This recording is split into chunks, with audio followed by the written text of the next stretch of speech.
السلام علیکم ورحمۃ اللہ وبرکاتہ۔ بسم اللہ والصلاۃ والسلام علی رسول اللہ نبینا محمد وعلی آلہ واصحابہ ومن والاه واشهد ان لا الہ الا اللہ واشهد ان محمدا رسول اللہ، اما بعد۔ اسلامی بھائیوں، بزرگوں، نوجوانوں اور پردہ نشین اسلامی ماں اور بہنوں، آج کے اس درس میں انشاءاللہ پارہ نمبر 9 جو آپ نے تراویح میں سنا ہے، اس کے تعلق سے مختلف باتیں آپ کی خدمت میں پیش کرنا ہے۔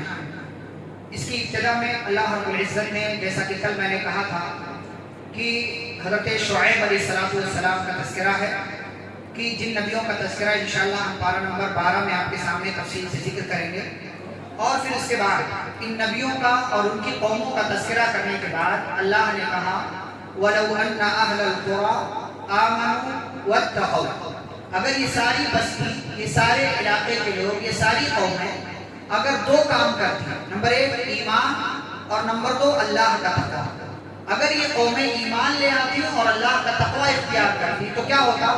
لَفَتَحْنَا عَلَيْهِمْ بَرَكَاتٍ مِّنَ السَّمَاءِ وَالْأَرْضِ، تو اللہ کہتے ہیں ہم ان کے لیے آسمان اور زمین سے برکت کے دروازے کھول دیں۔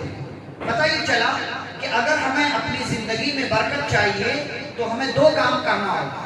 نمبر 1 اللہ پر ایمان، مکمل ایمان، صحیح طریقے سے ایمان، اور نمبر 2 اللہ کا تقویٰ اختیار کرنا، یعنی اللہ کی مرضی کے مطابق زندگی گزارنا۔ پھر آگے بڑھے تو اللہ نے موسیٰ علیہ السلام کا تذکرہ کیا اور تفصیلی تذکرہ کیا ہے۔ موسیٰ علیہ السلام کو اللہ نے نبی بنا دیا، پیغمبر بنا دیا، تو اب یہاں سے ان کی جوانی کا تذکرہ، نبوت کا تذکرہ اللہ نے کیا۔ بچپن کے حالات پارہ نمبر 20 میں اللہ نے بیان کیا، وہاں پر انشاءاللہ بیان کریں گے۔ کچھ باتیں پارہ نمبر 16 میں بھی ہیں، وہاں پر بھی باتیں ہیں۔ یہاں پر پارہ نمبر 9 میں تقریباً مکمل آدھے پارے میں اللہ نے تفصیل سے حضرت موسیٰ علیہ السلام کا ذکر کیا۔ چلے دیکھتے ہیں کہ موسیٰ علیہ السلام کے تعلق سے اللہ نے کون کون سی باتیں بیان کی۔ آیت نمبر 105 سے 122 تک آپ پڑھیں گے تو اللہ نے موسیٰ علیہ السلام کا جادوگروں سے جو مقابلہ ہوا اس کا ذکر کیا۔ کیسے یہ بات ہوئی؟ اللہ نے موسیٰ علیہ السلام کو نبی بنا دیا، پیغمبر بنا دیا۔ اس کے بعد فرعون کے پاس بھیجا کہ جاؤ، فرعون سرکش ہو گیا، اسے سمجھاؤ۔ موسیٰ علیہ السلام پہنچے، اور جب پہنچے تو موسیٰ علیہ السلام نے اپنی بات رکھی کہ رب کون ہے، ساری باتیں بیان کی، اپنی دعوت کو پیش کیا۔ تو فرعون کہتا ہے کہ بھائی تمہارے پاس پروف کیا ہے؟ موسیٰ علیہ السلام نے کہا میں ثبوت لے کر آیا ہوں، دلیل لے کر کے آیا، کہا دلیل پیش کرو۔ تو موسیٰ علیہ السلام نے اپنی لاٹھی کو زمین پر مارا اور وہ لاٹھی اژدہا تھا، وہ لاٹھی اژدہے کی شکل میں آ گئی۔ اب وہ دور جو تھا وہ جادو کا دور تھا، اور اللہ رب العزت نبیوں کو جو معجزے دیا کرتا تھا وہ اس زمانے کے اس دور کے حساب سے ہوا کرتا تھا۔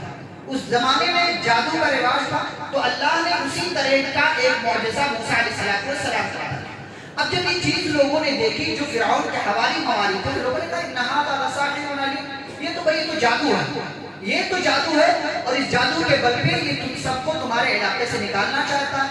پھر اس کے بعد یہ ہوا کہ بھائی اب مقابلہ ہوگا جادوگروں کا اور موسیٰ علیہ السلام کا مقابلہ ہوگا، دیکھیں گے جو جیتے گا اس کی بات مانی جائے گی۔ تو ایک دن مقرر ہو گیا، فکس ہو گیا، اعلان کر دیا گیا کہ فلاں دن جو ہے وہ مقابلہ ہونے والا۔ تمام لوگ پہنچ گئے، موسیٰ علیہ السلام بھی پہنچ گئے۔ بات یہ آئی، سوال یہ اٹھا کہ پہلے اپنا کرتب کون دکھائے گا؟ تو موسیٰ علیہ السلام نے کہا بھائی تم لوگ دکھاؤ، القوا، جو کچھ پیش کرنا ہے پیش کرو۔ فلما القوا سحروا اعین الناس واسترهبوهم وجاءوا بسحر عظیم، جب پیش کیا ان جادوگروں نے اپنا کرتب پیش کیا تو ایسے کارنامے ان لوگوں نے انجام دیے کہ لوگوں کی آنکھیں پھٹی کی پھٹی رہ گئی۔ لوگوں کی آنکھیں جو ہے وہ بالکل ایسے بند ہونا چاہتی ہیں کہ اللہ نے اسی تعبیر بیان کیا۔ اور پھر موسیٰ علیہ السلام گھبرا کر پیچھے ہٹے ذرا، وَأَوْحَيْنَا إِلَىٰ مُوسَىٰ أَنْ أَلْقِ عَصَاكَ، تو اللہ نے کہا کہ موسیٰ گھبرائیے نہیں، آپ اپنی لاٹھی ڈال دیجیے۔ فَإِذَا هِيَ تَلْقَفُ مَا يَأْفِكُونَ، موسیٰ علیہ السلام نے لاٹھی ڈالا، وہ اس نے اژدہے کی شکل اختیار کیا، اور جو کچھ وہ سامنے تھا کرتب سب کو نکل گیا۔ فَوَقَعَ الْحَقُّ وَبَطَلَ مَا كَانُوا يَعْمَلُونَ، تو حق ثابت ہو گیا، اور جو وہ کر رہے تھے ان کے کاموں کا باطل ہونا، بیکار ہونا، ناکارہ ہونا واضح ہو گیا۔ اب جب یہ کام فرعون کے جادوگروں نے دیکھا، فَأُلْقِيَ السَّحَرَةُ سَاجِدِينَ، سب کے سب سجدے میں گر پڑے، اور کیا کہا؟ آمنا برب العالمین، ہم رب العالمین پر ایمان لے آئے۔ صرف اسی پر بس نہیں کیا، بلکہ آگے کیا کہا؟ رب موسیٰ و ہارون، کون سا رب؟ جو موسیٰ اور ہارون کا رب ہے، یعنی یہ فرعون بھی اپنے آپ کو رب کہ بھائی یہ فرعون پر ہم ایمان نہیں لائے جو اپنے آپ کو رب کہتا ہے، بلکہ ہم اس رب پر ایمان لائے جو رب العالمین ہے اور جو موسیٰ اور ہارون کا رب ہے۔ اب جب یہ بات آئی تو فرعون کہنے لگا آمنتم لہ قبل ان آذن لکم، میری اجازت کے بغیر تم لوگ ایمان لے آئے۔ پھر کیا کہتا ہے کہ یہ تو پہلے کی چال تھی، سازشیں کر رکھا تھا ان لوگوں نے پہلے سے، میں تمہیں بہت سخت سزا دوں گا، الٹا ایک ہاتھ اور ایک پیر میں تمہارا کاٹ دوں گا، سولی دے دوں گا۔ تو ان لوگوں نے کہا ہم تو اپنے رب کی طرف پلٹنے والے، تم تو اسی دنیا میں ہمیں سزا دے سکتے ہو لیکن آخرت میں تم ہمارا کچھ نہیں بگاڑ سکو گے، وہاں اللہ تم سے حساب و کتاب لے گا۔ یہ پہلی بات تھی جو اللہ نے ذکر کیا۔ اس کے بعد اور آگے بڑھے، اب جب یہ واقعہ ہو گیا تو اس مصر کے علاقے میں بنی اسرائیل کی قوم بھی تھی اور تمام لوگ تھے۔ وقال الملأ من قوم فرعون، اب فرعون کے دربار میں ایک مجلس لگی ہوئی تھی۔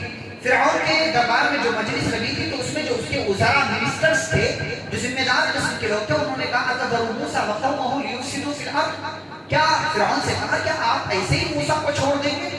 وہ ہمارے معبودوں کی وہ آگے تذلیل کرے گا، وہ لوگ زمین میں فتنہ اور فساد پھیلائیں گے۔ تو فرعون نے اس وقت یہ حکم نامہ پاس کیا کہ ہم ان کے بچوں کو قتل کر دیں گے اور ان کی عورتوں کی عزتوں سے ہم کھلواڑ کریں گے اور ان پر ہم غالب آ جائیں گے۔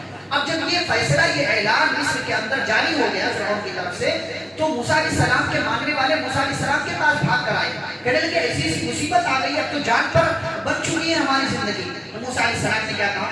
استعینوا باللہ واصبروا، صرف دو باتوں، کہا اللہ سے مدد مانگو اور صبر کرو، اللہ سے مدد مانگو صبر کرو۔ ابھی حالات تمہارے موافق نہیں ہیں، ابھی تمہاری تعداد کم ہے، تمہیں صرف دو کام کرنا ہے، اللہ کی مدد مانگو اور صبر کرو۔ اور یاد رکھو یہ بادشاہت، یہ حکومت، یہ تمام تر جو دنیا کی چیزیں، ان الارض للہ، یہ زمین اللہ کی ہے، یورثها من یشاء من عبادہ، جس کو چاہتا ہے زمین کا وارث بنائے گا، والعاقبۃ للمتقین، لیکن آخرت میں جو بہترین انجام ہونے والا ہے وہ متقیوں کا۔ تو جیسے آج کل ہمارے یہاں لوگ جواب دیتے ہیں ارے یہ عالم لوگ خالی دین دین دین دین کہتے ہیں اور کچھ آتا جاتا ہی نہیں ہے۔ تو فرعون سے بھی ان کے ماننے والوں نے کہا اوذینا من قبل ان تأتینا ومن بعد ما جئتنا، کہا اے بڑی بات کرنے، آپ یہاں نہیں تھے تب بھی ہمیں ستایا جا رہا تھا اور آپ کے بعد بھی ستایا جا رہا، حالات کیا تبدیل ہوئے؟ آپ کہتے صبر کرو صبر کرو صبر کرو، کیا صبر کریں؟ حالات پہلے جیسے تھے اب بھی ویسے۔ موسیٰ علیہ السلام نے پھر وہی جواب دیا، عسیٰ ربکم ان یہلک عدوکم ویستخلفکم فی الارض، کہا یقین رکھو تمہارا رب تمہارے دشمن کو ہلاک کرے گا اور تمہیں اس زمین کا وارث بنائے گا، پھر دیکھ لے گا، فینظر کیف تعملون، اور اللہ دیکھے گا کہ کیسے تم اس دنیا کے اندر عمل کرتے ہو۔ تو اس طریقے سے موسیٰ علیہ السلام نے ان حالات میں تسلی دی۔ پھر بات آگے بڑھی تو اب فرعون اور اس کے ماننے والوں پر مختلف طرح کے عذاب اللہ نے نازل کیے۔ اب دور تبدیل ہو رہا ہے، اب فرعون کو اللہ تھوڑی تھوڑی سزائیں دے کر کے اس کو پلٹنے کا موقع دے رہا ہے کہ واپس آ جائے واپس آ جائے واپس آ جائے۔ کتنے عذاب دیے اللہ نے؟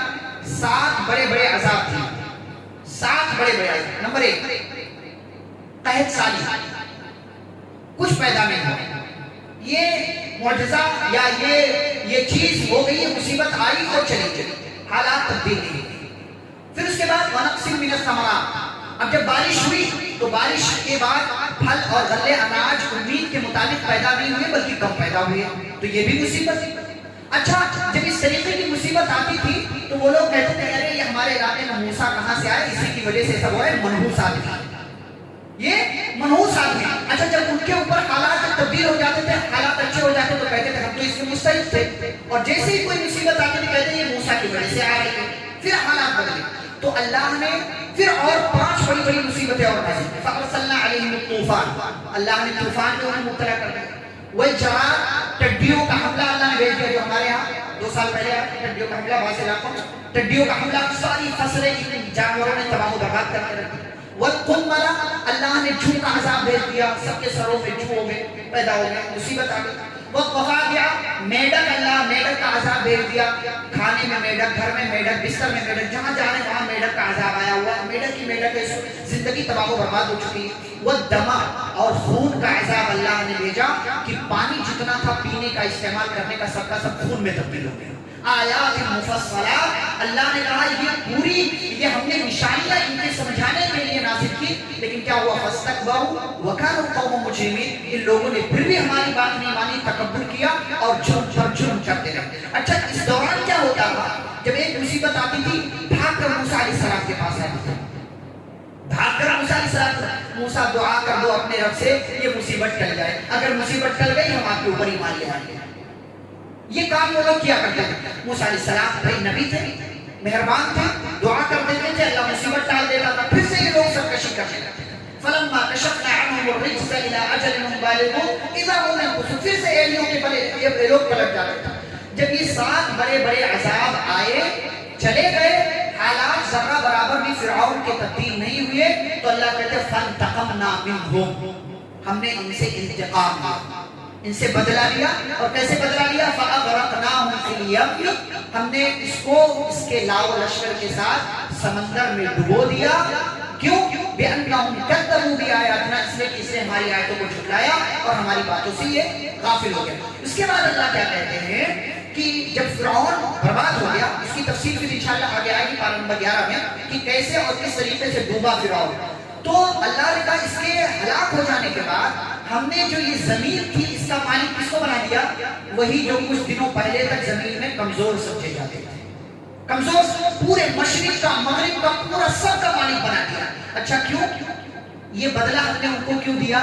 بما صبروا، اللہ نے کہا ان کے صبر کی وجہ سے، ان کے صبر کی وجہ سے ان اللہ مع الصابرین، اللہ صبر کرنے والوں کے ساتھ ہے۔ آپ صبر کے ساتھ زندگی گزارتے چلے جائے، اللہ کے فیصلے پر اللہ آپ کے حالات ضرور تبدیل کرے گا۔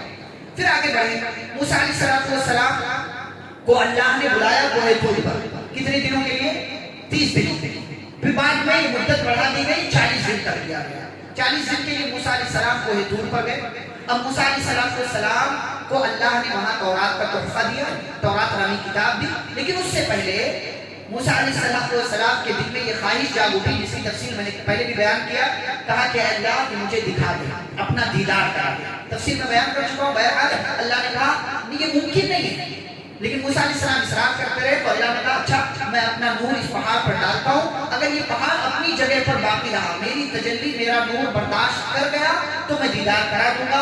جب اللہ نے اپنا نور پہاڑ پر ڈالا تو وہ کتنا بھاری بھرکم پہاڑ وہ ریزہ ریزہ اور چورا چورا ہو گیا، اور موسیٰ علیہ السلام بے ہوش ہو کر گر پڑے۔ جب ہوش میں آئے تو کہا اللہ تیری ذات پاک ہے، میں تجھ سے توبہ کرتا ہوں، میں مسلمانوں میں سے ہوں، میری غلطی کو معاف کر دے۔ موسیٰ علیہ السلام کو اللہ نے تورات دی، اس کے اندر کیا باتیں تھی اللہ نے پوری تفصیل کے ساتھ موسیٰ علیہ السلام کو سمجھا دیا۔ اب ادھر کیا ہوا؟ موسیٰ علیہ السلام بنی اسرائیل کو چھوڑ کر کے 40 دنوں کے لیے کوہ طور پر چلے گئے، اور اپنے پیچھے اپنے بھائی ہارون علیہ السلام کو قوم کا ذمہ دار بنا دیا، کہا دیکھتے رہنا میری قوم گمراہ نہ ہو۔ لیکن موسیٰ علیہ السلام کے جانے کے بعد ادھر ایک سامری نام کا بندہ، اس نے ایک بچڑے کے ذریعے لوگوں کو گمراہ کر دیا، ایک بچڑے کے ذریعے لوگوں کو گمراہ کر دیا، لوگوں کو ورگلایا پھسلایا، کہا دیکھو یہ تمہارا معبود ہے۔ موسیٰ بچانے کہا معبود کی تلاش میں چلے گئے، یہ تو تمہارا معبود یہ رہا۔ اب لوگ بچڑے کی عبادت میں لگ گئے، بچڑے کی عبادت میں لگ گئے۔ موسیٰ علیہ السلام واپس آئے، ماحول دیکھا کہ 40 دن میں پوری کایا بدل چکی ہے کہ رب کی عبادت کے لیے میں نے کہا تھا یہ نہ جانے کس کی عبادت میں لگے ہوئے ہیں۔ موسیٰ علیہ السلام غصے میں آئے، جو ان کے ہاتھ میں اللہ نے تختی دی تھی اس کو زمین پر پھینک دیا، اپنے بھائی کی ہارون کی داڑھی کو پکڑا اور گھسیٹتے ہوئے لے کر گئے۔ جب ان القوم استضعفونی، ہارون علیہ السلام نے عذر پیش کیا کہ اے میری امی کے بیٹے، کیا کہا؟ یہ نہیں کہا اے میرے بھائی، کہا اے میری ماں کے بیٹے۔ ماں کا حوالہ دے کر موسیٰ علیہ السلام سے اپنی جو ہے گزارش کی کہ میرے ساتھ ایسا مت کرو۔ ماں کا حوالہ کیوں دیا؟ اس لیے کہ ماں کا حوالہ دے کر کے انسان کے دل میں محبت کے جذبات پیدا ہوتا ہے، اس لیے ماں کا حوالہ دیا، کہا اے میری ماں کے بیٹے۔ ظاہر سی بات ہے کہہ سکتے تھے سیدھے اے بھائی، اے میرے بھائی مجھے معاف کر دو، نہیں، کہا اے میرے بھائی، اے میری ماں کے بیٹے، میری قوم نے مجھے کمزور بنا دیا تھا، میری قوم نے میری بات نہیں مانی، لہٰذا مجھ پر اپنا غصہ مت اتاریے۔ وَلَا تُشْرِكْ بِي الْأَعْدَاءَ وَلَا تَجْعَلْنِي مَعَ الْقَوْمِ الظَّالِمِينَ، مجھے ان لوگوں کے ساتھ مت سمجھے، میں ان لوگوں کے ساتھ نہیں ہوں، میں اب بھی اسی راستے پر ہوں جس راستے پر آپ مجھے چھوڑ کر گئے تھے۔ موسیٰ علیہ السلام کو اپنی غلطی کا احساس ہوا اور کہا رب اغفر لی ولی وادخلنا فی رحمتک، کہ اللہ تو مجھے معاف کر دے، میرے بھائی کو معاف کر دے اور ہمیں اپنی رحمت میں داخل کر دے، بے شک تو سب سے بہترین رحم کرنے والا ہے۔ پھر بات آگے بڑھی تو اللہ نے بنی اسرائیل کے 12 قبیلوں کا تذکرہ کیا۔ ان کے اوپر احسانات کیے اللہ نے کہ کس طریقے سے سمندر کے ذریعے ان 12 قبیلوں کے لیے اللہ نے نہریں جاری کر دی، انہیں مختلف طرح کے آسائشوں میں اللہ نے رکھا، لیکن جب اللہ نے انہیں کوئی کام کرنے کا حکم دیا تب یہ ہیلا کرتے رہے، بہانہ کرتے رہے، عذر تلاش کرتے رہے۔ اس کی ایک مثال بھی اللہ نے کہ بنی اسرائیل کے یہاں، یہودیوں کے یہاں جیسے ہمارے یہاں جمعہ کا دن معزز ہے، ویسے ان کے یہاں سنیچر کا دن معزز ہے۔ اب سنیچر کے دن کے ذریعے اللہ نے ان کو آزمایا، اور آزمایا تو کیسے آزمایا؟ مچھلی کا شکار کرنے سے اللہ نے سنیچر کے دن منع کر دیا۔ اب آزما رہا اللہ، سنیچر کے دن مچھلی کا شکار کرنا منع تھا، لیکن سنیچر کو ہی مچھلیاں زیادہ آتی تھی، امتحان کے لیے مچھلیاں زیادہ آتی تھی۔ ان لوگوں نے ہیلا کیا، بہانہ کیا، اللہ کی بات میں ان لوگوں نے خرد کیا، اور وہ یہ کہ پہلے سے انتظام ایسا یہ لوگ کر لیتے تھے تاکہ جب سنیچر کو نہیں جاتے تھے اور کہتے تھے دیکھو ہم تو سنیچر کو نہیں جاتے ہیں، یہ تو جمعہ کو ہم نے کر لیا ہے، یعنی اللہ کو گویا کہ پٹی پڑھا رہے ہیں، اللہ کو پٹی پڑھا رہے ہیں، تو ہم نے جمعہ کو کر لیا ہے۔ حالانکہ مطلب جو بھی ہیلا بہانہ حرام علاج کے لیے، حرام کا استعمال کرنا بھی حرام ہے، حرام علاج کے لیے کسی حرام چیز کا استعمال کرنا یہ حرام ہوگا، یہ نہیں کہ آپ علاج کر رہے ہیں تو حلال ہو جائے۔ ایسے ہی سنیچر کے دن مچھلی کا شکار کرنا منع تھا، لیکن آپ کی نیت یہ تھی کہ سنیچر والی ہی مچھلی میں پکڑوں گا، گرچہ جمعہ کے دن آپ جال بچھا رہے ہیں، لیکن آپ کی نیت یہ کہ سنیچر والی مچھلی اس میں آئے گی، تو آپ کی نیت کے مطابق فیصلہ ہوگا۔ لہٰذا اللہ نے ان کو ان کے جرم میں پکڑا، اور کیسے پکڑا؟ اس قوم میں 3 طرح کے لوگ ہوئے۔ ایک تو وہ کہ جو لوگ مچھلی کا شکار کرنے جاتے تھے اور کسی کو منع بھی نہیں کرتے تھے، ایک یہ لوگ ہو گئے۔ دوسرے وہ جو مچھلی کا شکار کرنے تو نہیں جاتے تھے لیکن لوگوں کو منع بھی نہیں کرتے تھے، اور تیسرے وہ جو مچھلی کا شکار کرنے نہیں جاتے تھے لیکن لوگوں کو منع بھی کرتے تھے۔ اب اللہ یہ سلسلہ چلتا رہا، لیکن جب یہ لوگ باز نہیں آئے تو اللہ رب العزت نے ان کو ان کے جرم میں پکڑا اور ان کی شکلوں کو بندروں اور سوروں میں تبدیل کر دیا۔ کونوا قردۃ خاسئین، اللہ نے کہا تم لوگ بندروں میں اور خنزیر میں، سوروں میں تبدیل ہو جاؤ۔ کن لوگوں کو تبدیل کیا؟ ایک تو وہ جو مچھلی کا شکار کرنے جاتے تھے، کسی کو منع نہیں کرتے تھے، ان کو بھی، اور بعض علماء نے کہا کہ ان لوگوں کو بھی جو مچھلی کا شکار کرنے تو نہیں جاتے تھے لیکن لوگوں کو منع بھی نہیں کرتے تھے۔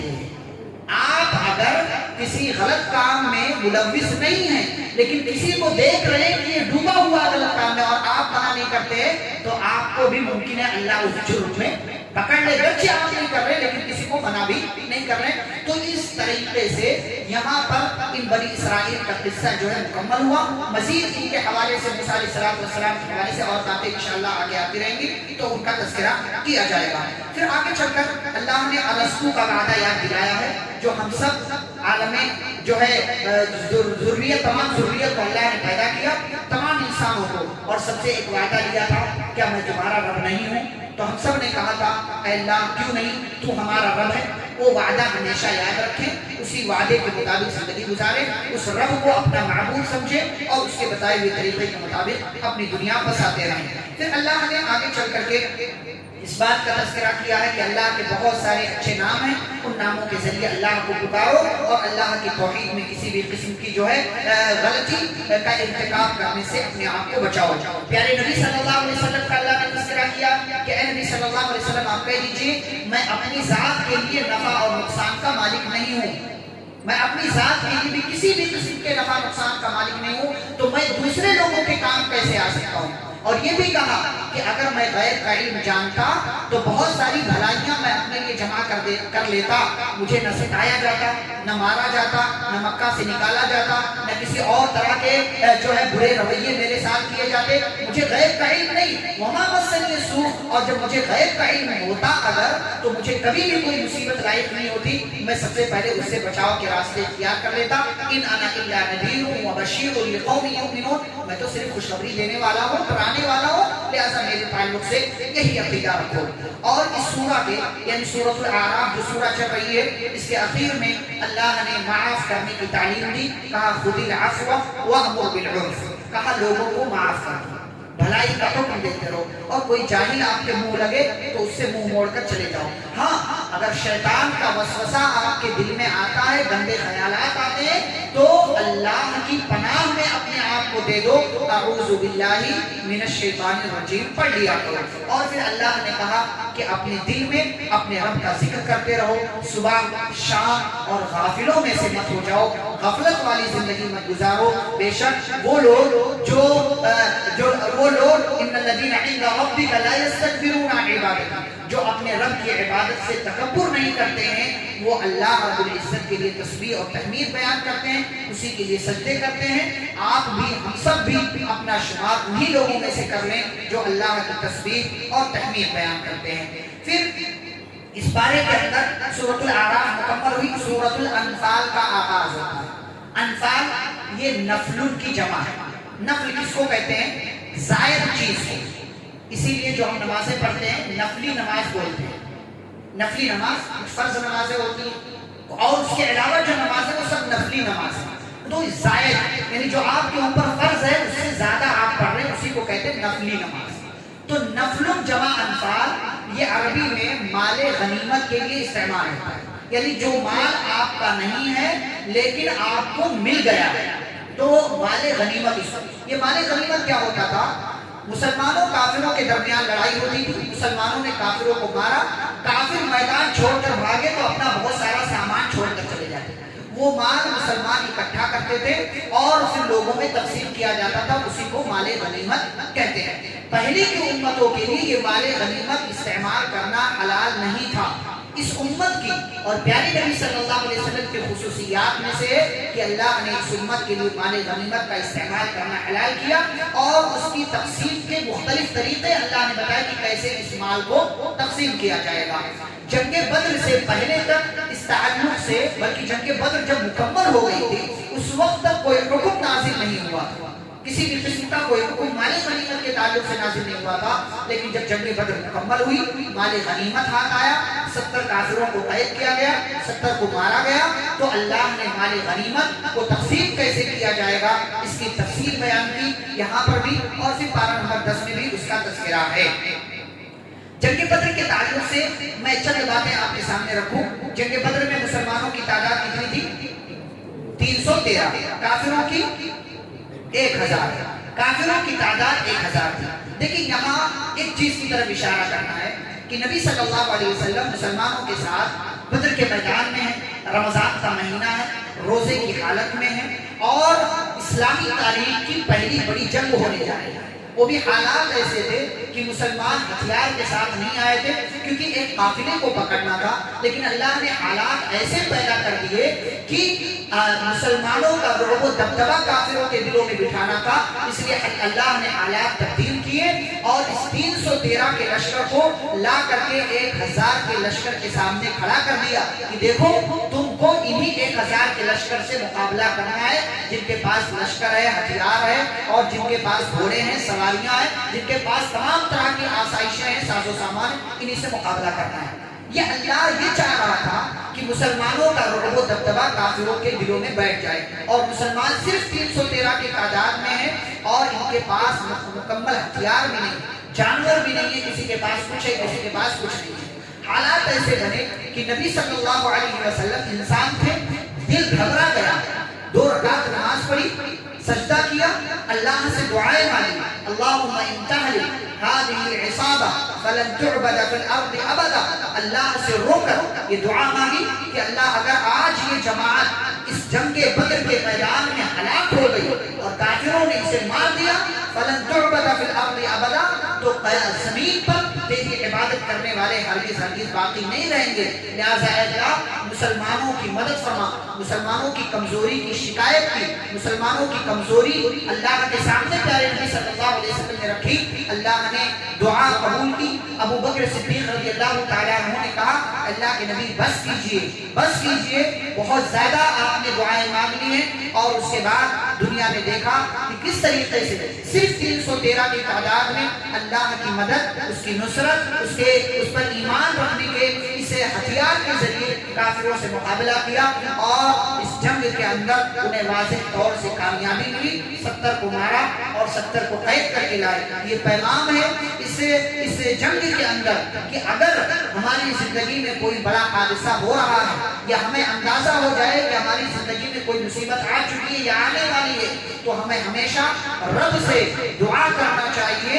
مصیبت اور پریشانی کے وقت, کسی بڑے حادثے کے وقت علاج کرائیں, آپ دیگر چیزیں اختیار کریں لیکن اللہ سے اپنا رابطہ مضبوط رکھیں, اس لیے کہ یہی پیارے نبی صلی اللہ علیہ وسلم کا طریقہ تھا. پھر دارالندوا میں کفار کی پلاننگ ہو رہی تھی. ہجرت کے موقع کا تذکرہ کیا اللہ نے کہ کس طریقے سے, اور اس سے پہلے اللہ نے یاد دلایا, یاد کرو تم زمین میں کمزور تھے, تمہیں لوگوں کا ڈر تھا اور لوگ تمہارے اوپر حملے کرتے تھے, پھر اس اللہ نے تمہیں پناہ دیا, تمہاری مدد کی, تمہیں روزی دی تاکہ تم اس کا شکر ادا کرو. اور اللہ نے یہ بھی یاد دلایا کہ یاد کریں جب یہ لوگ دارالندوا میں جو ان کی پارلیمنٹ تھی کفار مکہ کی, اس میں بیٹھ کر پلاننگ کر رہے تھے کہ یا تو آپ کو قید کر دیں, یا تو آپ کو قتل کر دیں, یا تو آپ کو اس جگہ سے نکال دیں.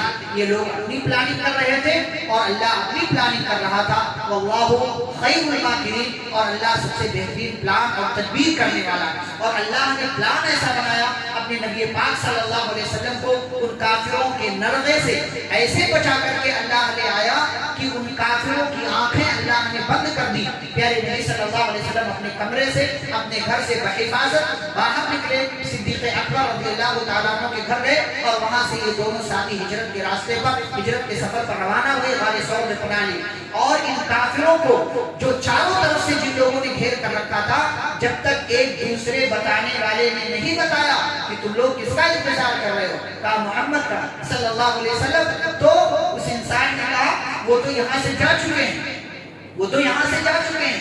ان لوگوں نے جھانک کر دیکھا کہ یہ تو کوئی لیٹا ہوا بستر پر. اور پیارے نبی صلی اللہ علیہ وسلم کی تدبیر, آپ نے علی سے کہا تھا میری چادر اوڑھ کر سو جانا, میری چادر اوڑھ کر سونا. لوگوں نے دیکھا کہ یہ تو محمد کی چادر ہے صلی اللہ علیہ وسلم, اور وہ لوگ یہ سمجھے کہ ابھی تک تو محمد سو رہے ہیں, لیکن اسی انتظار میں صبح رہے کہ اب نکلیں گے, اب نکلیں گے, اب نکلیں گے. اللہ نے کہا کہ یہ اپنی پلان کر رہے تھے, پلاننگ کر رہے تھے. اللہ رب العزت اپنی پلاننگ کر رہا تھا اور اللہ بہترین تدبیر کرنے والا ہے. پیارے نبی صلی اللہ علیہ وسلم کو لوگوں کی نظروں کے سامنے سے بحفاظت اللہ نے بچا لیا اور مدینہ کے اندر اسلام کا مضبوط قلعہ اللہ نے قائم کیا اور وہاں اسلامی جو ہے حکومت قائم ہو گئی. اس پارے کے حوالے سے آخری بات, عذاب سے محفوظ رہنے کے دو طریقے اللہ نے بیان کیے. اس سے پہلے عذاب سے محفوظ رہنے کے دو طریقے پارہ نمبر 5 کے حوالے سے میں نے بیان کیا. کوئی بتا سکتا وہ دو باتیں کون سی ہیں؟ پارہ نمبر 5 میں دو باتیں میں نے بیان کیا تھا کہ عذاب سے بچنا ہے تو دو کام کرو. کوئی بتائے گا؟ ایمان اور ایک ایمان تو صحیح ہے, دوسرے جی نہیں, ایمان اور ما یفعل اللہ بعذابکم ان شکرتم وآمنتم. ایک شکر اور ایک ایمان, اللہ کی نعمتوں پر شکر ادا کرنا اور اللہ پر ایمان رکھنا. یہ دو چیزیں اللہ نے پارہ نمبر 5 میں بیان کی. جو سنے اس کو دماغ میں رکھنے کی کوشش, سننا کمال نہیں کہ کوئی صاحب نے بہت اچھا بولا, جو سنے اس کو دماغ میں رکھے, اس کو اپنی زندگی میں شامل کرنے کی کوشش کریں. تو دو چیزیں وہاں اللہ نے بیان کی. یہاں دو چیز اللہ بیان کر رہا ہے. نمبر 1, نبی موجود ہوں تو اللہ مسلمانوں کو عذاب دے گا, لیکن نبی اب نہیں ہے صلی اللہ علیہ وسلم, ان کا انتقال ہے. اب ایک دوسرا طریقہ جو اللہ نے بیان کیا, وَمَا كَانَ اللَّهُ لِيُعَذِّبَهُمْ وَمَا كَانَ اللَّهُ لِيُعَذِّبَهُمْ وَأَنْتَ فِيهِمْ وَمَا كَانَ اللَّهُ مُعَذِّبَهُمْ وَهُمْ يَسْتَغْفِرُونَ. اللہ ان کو اس وقت عذاب نہیں دے گا جب یہ لوگ استغفار کرتے رہیں, توبہ کرتے رہیں. ہم سب گنہگار ہیں, ہم سبھی کو چاہیے کہ اللہ سے توبہ کرتے رہیں, استغفار کرتے رہیں, کیونکہ یہ وہ طریقہ ہے جس طریقے کو اختیار کر کے ہم اپنے آپ کو رب کے عذاب سے بچا سکتے ہیں. اسی لیے اللہ نے کئی موقعوں پر, کئی جگہوں پر کہا اے ایمان والو اللہ سے توبہ کرو, سچی توبہ کرو. اسی لیے پیارے نبی صلی اللہ علیہ وسلم کہا کرتے تھے, لوگوں اللہ سے توبہ کرو, استغفار کرو, کیونکہ میں دن بھر میں 70 سے 100 مرتبہ استغفار کیا کرتا ہوں. استغفار بہت بہترین ذکر ہے. استغفر اللہ ربی من کل ذنب واتوب الیہ, لا الہ الا انت سبحانک انی کنت من الظالمین. استغفر اللہ العظیم الذی لا الہ الا هو الحی القیوم واتوب الیہ. جو بھی صیغے آپ کو استغفار کے یاد ہوں ان کے ذریعے یا آپ اپنی زبان میں اللہ سے توبہ اور استغفار کرتے رہیں تو آپ اللہ کی طرف سے آنے والے عذاب سے اپنے آپ کو بچا سکتے ہیں۔ رب العالمین ہم سبھی کو سنی ہوئی باتوں پر عمل کرنے کی توفیق عطا فرمائے، آمین۔ وصلی اللہ علیہ نبی کریم۔ ربنا تقبل منا انك انت السميع العليم، سبحانك اللهم وبحمدك اشهد ان لا اله الا انت استغفرك واتوب اليك، السلام علیکم ورحمۃ اللہ وبرکاتہ۔